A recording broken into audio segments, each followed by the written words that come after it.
Hi friends and family, this is Gina with Hope and Cope. I hope this video finds you well. I have been thinking about some new topics for the channel. So today we're going to talk about boundaries. I don't know if I've covered boundaries in the past in some videos, but I have some new thoughts to share with you today. So, it's depending on who your loved one is, it's very hard to set boundaries. So, and I have talked about in the past how challenging it is to set boundaries when you live with the person. You can't say, I'm not going to pay your electric bill, right? Because you're paying your own electric bill. You can't say, I'm not going to clean the house or do the laundry when that's you want clean towels too. Or I don't know, those are good examples to you. But anyway, but when that person that is your person that is has lifestyle choices that are hard for you to manage, when that person is requiring or requesting or demanding things specifically of you, how do you set those boundaries? How do you say yes with the appropriate time to the right measure? How do you say no and stick to it? Those are all challenging questions, and I just have some suggestions for you today. So if you have set boundaries that you've verbalized to that person, you really, really want to maintain your boundary to the fullest extent that you possibly can, because otherwise they just learn that you say things that you don't mean. Another concept that you might think about as you're thinking about a boundary, I would like for you to more think, this is how they taught me in Al-Anon, to think of a boundary more as a fence with a gate and not a wall, so that you have a boundary and you have a gate and you can move in and out of that boundary whenever you choose. You can let people in whenever you choose. When we build walls, they're very hard to tear down, and that might not be to our best advantage. Life is not black and white, and it's best to live with a fence that has a gate that you decide when you want to open and when you want to close. So with that in mind, so that's just a softer, gentler approach. It doesn't mean that you don't stick to your boundaries. It just means that every case, you can take things on a case-by-case decision. I think I may have said this in the past, but it was just so liberating to me when I had a big decision to make, and I was just struggling to make this decision. Okay, so this was early in my recovery. So for those of you that have been with me from the beginning, you know that my husband is my alcoholic in my life. He brought alcoholism into our home 25 years into our marriage. So we were total abstainers until he started drinking. And that's a big, complicated story. I have touched on some. I haven't necessarily told the whole story.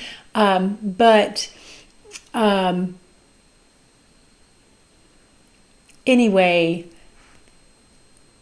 after a couple of years of his alcoholism, I got into a program of recovery called Al-Anon. Al-Anon is for the friends and family of people with addictions.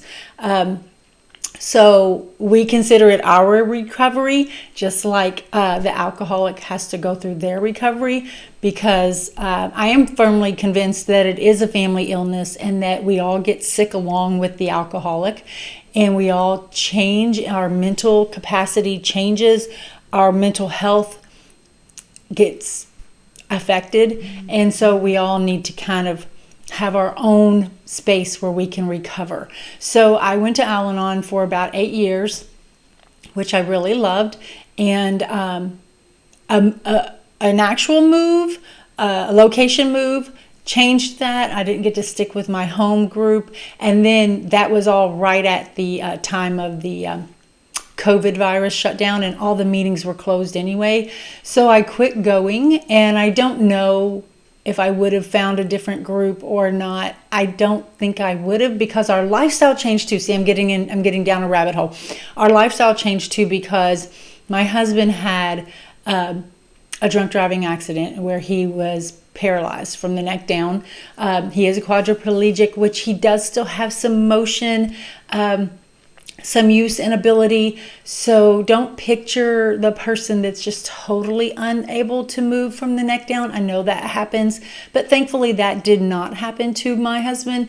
But it has affected all 4 of his limbs, his torso. So he can't walk at all, and he has limited use of his hands, which we are all grateful for the use that he has. So so I'm not trying to make it sound more pitiful than it is, but anyway.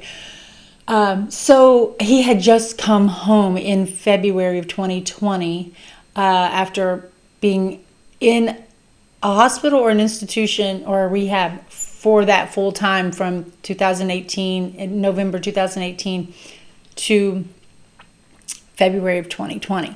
So he had just gotten to come home, and it was just a bad time for me to try to pick up one more thing to do. So I didn't. And so that's just a sidebar. Sorry about that. But anyway, I'm not going anymore, and that's kind of why. I loved my group. I felt like it was incredibly beneficial, and I really thought I would go for the rest of my life. I really, really thought I would. But with those combined things, moving away from my home group, my husband coming home with this whole new physical challenge that we were trying to maneuver, and then that COVID shutdown, which didn't make you where you could go to meetings anyway. I tried a couple of Zoom meetings, really it was challenging for me. Zoom meetings were challenging for me. So anyway, that being said, back to where I started. One of the things that my sponsor told me, this was early in my recovery, I had a big choice to make. So I had moved out. I moved out of our home. I had threatened that I would move out. I moved out, went to live with some lifelong friends of ours that love us both dearly. I went to stay with them. They had a spare bedroom. And he was wanting me to come home. Nothing had changed. He hadn't gotten better. When I left, I wasn't in Al-Anon. I started going to Al-Anon when I was at my friend's house. So at some point, he asked me to come home. Nothing had changed. But he promised, I promise I'll get better. I'll do better. I'll do what you say. I won't drink, blah, blah, blah, blah, blah. And so I went over this with my sponsor. And one of the things that she said to me is, almost no decision you make is something you can't come back from. I was going to say permanent, but almost no decision you make is something you can't recover from. If you've made a poor decision, you will know it, and you can make another decision. You don't have to, that saying of this is the bed I've made, I've got to lay in it. We can be that way about some things, and some things I think we should. But if you make a decision, this thing of recovering with someone, dealing with someone else's lifestyle choices, it doesn't come with a handbook necessarily. If you've got that great handbook, let me know. But we are just going through this one day at a time, just like they are. And we're just learning to cope just like they are.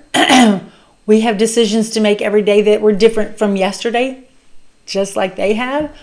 And so there's no right and wrong necessarily.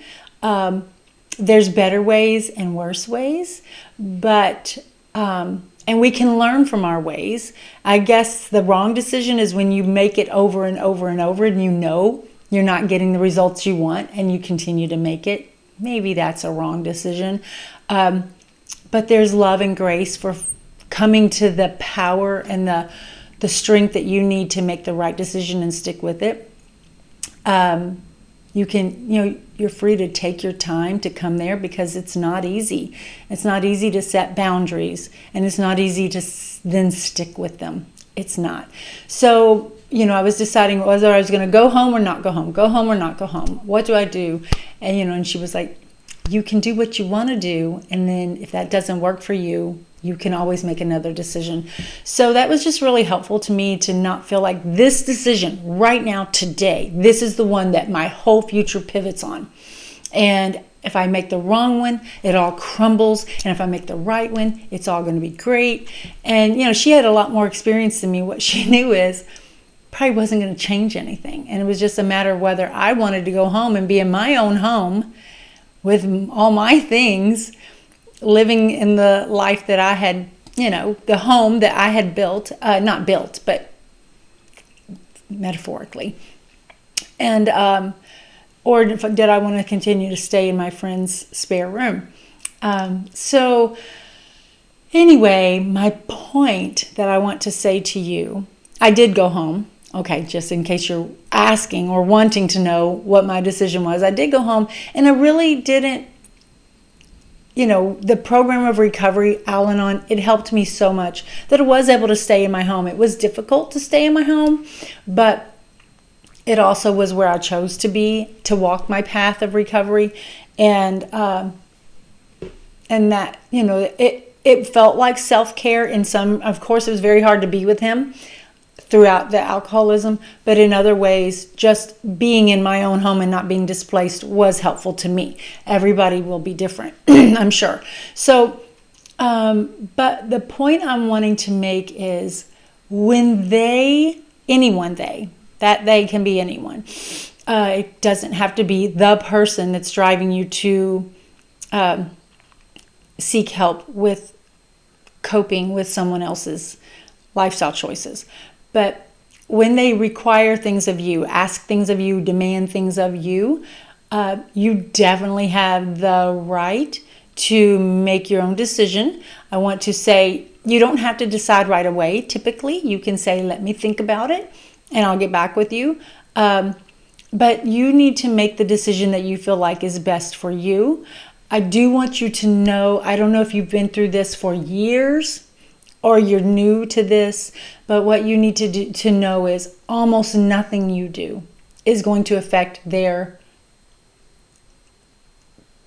path. I wish it would. I wish, they say all kinds of things.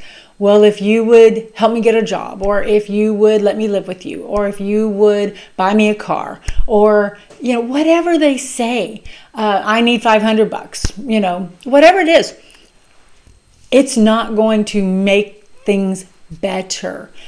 In my experience, nothing I did that I tried to make things better actually made things better. So if they are saying to you, if you do X, Y, Z, then I will be able to succeed, that might be the truth that might be what they think is true, but it's just really not likely to be true. So what I want to say is, you make the best decision for you, and point them to the best decision for them. Say, you need to focus on your recovery. You need to figure out how you can have success in spite of things not going your way, because in life, things are not going to go your way. We cannot tiptoe around. We cannot make life perfect enough. There is no way that we get to make life perfect enough so that that person never has a trigger, so that that person never has an obstacle and never has something frustrating that's going to cause them to have a desire to go back to using drugs or alcohol. It's just not going to happen. There is no perfect world, and they need to learn how to figure things out for themselves, to live that healthy-minded lifestyle, regardless of whether they're getting their choice, getting their way. They don't even know. Can I just say, they don't even really know what's best for them, to be honest. I hate to say that. I don't care if your person has a college degree and, the potential to make hundreds of thousands of dollars a year, or, they're the smartest person you know. when you mix drugs and alcohol into the mindset of a person, it does change what seems realistic to them. And it takes a long time for that to go away. It takes a long, long time before their brain works in a healthy way. So I just want to say, don't let them put the weight of the world on you. It's not true. It's not true. You don't have to believe the lie that it's true, that if you do, if you hadn't burned the fried chicken, they'd be perfect. They would be well. They would have not had to drink yesterday. That's not true. And you need to know it's not true. And if they are asking you, can I move in with you? Can I live with you? Can I come back home? Whatever those things are, you don't, or will you come back home? That was my situation. You do not have to do anything that you don't feel like is right for yourself. And then in the end, that is going to benefit that person in the long run. We don't want to live in falsehoods. We don't want to live in a fairy tale world where we're just setting that person up for a greater failure in a week or a month or a year. So just realize you do have to take care of yourself. Just like that person is aiming to take care of themselves. They are. And that's probably going to mean that next fix, that next drunk, that next whatever is what they think they need. And they're going to do it when they're ready. When that desire comes, and everybody's different. Some people need their drunk needs to drink every day. Some people's drunk needs to drink less occasionally, but it still is out of control. They're going to do what they want to do until they get into a program of recovery, and that's different for everybody. And we can talk about the different programs someday if y'all want to put that in the conversation below and just talk about some different things. We can have an honest discussion about that. But you do not have to do what they ask you to do in order for them to be well. You need to put that back on them and say your recovery is your responsibility, not mine. If your recovery was my responsibility, then anybody could cause you to fail in your recovery, because not everybody is going to give you your way. And I feel like I have to do what is best for me today, maybe best for me and my children, whatever, my sanity. And then we can come back and readdress this situation at another time. So also, just real quickly, I've gone too long in this video. I'm so sorry. Real quickly, what I want to say to you is a recovery for a week, recovery for a month, recovery for several months, that is not long enough for you to have a track record. It's just not. They need to still stay focused on their recovery. If they're in a good spot, they're at a halfway house, or they're in a rehab, or they've got their own apartment, or they're sharing an apartment with a friend, or whatever they're doing. If they're doing okay right then and there, just tell them to stay focused on their recovery. Don't try some big life change and think it's going to make it better. So often when we go right back to where we were, then all those same old triggers start. I mean, it was sad to me to think that in my home, there were triggers for my husband, and that he was worse off at home than anywhere else. But that ended up being true, because he had his chair he used, he had his place he used, he had his place where he stored things, he had his place where he stashed things. He just had his way in that house where he was able to, it just always triggers right back to where he was. So anyway, I hope this was helpful. I hope it didn't go too long. Just set it on fast speed. I should have said that in the beginning. Just set it on fast speed and just listen, and you don't have to, take so long to pay to so much of your time. I know your time is valuable. I love you. I hope that you will subscribe. I hope you will share this if you have somebody else in your life that is having a hard time with boundaries.